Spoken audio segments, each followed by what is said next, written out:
In today's video, I'm going to teach you how to hide a page on Wix. By the end, you'll know exactly how to remove a page from your site's navigation, how to show it again later, and how to publish those changes so they're live. Start by opening your site in the Wix Editor. Once the editor loads, look to the left-hand toolbar. This is where you manage your pages and navigation. Click Menus and Pages to open your full site menu.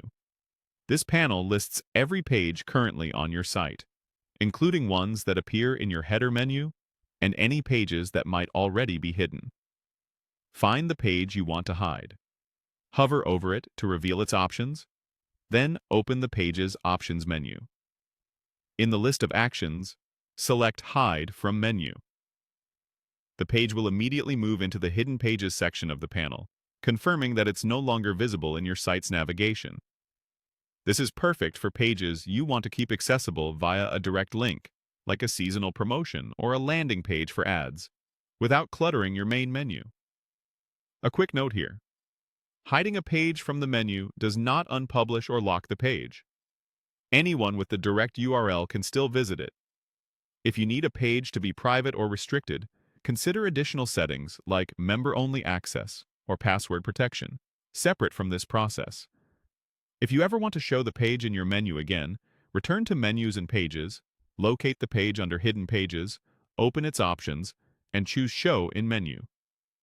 The page will move back to your main navigation and will appear in your site's header menu on desktop and mobile, following your theme's layout and style. To make these changes live for your visitors, click Publish at the top right of the editor. If a small confirmation window appears, you can check Don't show this again to skip this message in the future. Then click Done to close the prompt. Your site will update within a few moments, and your menu will reflect the hidden or restored page as expected. If you don't see the change right away on your live site, give it a moment or refresh your browser. You can also clear your cache or check on another device to verify. That's it. You now know how to hide a page from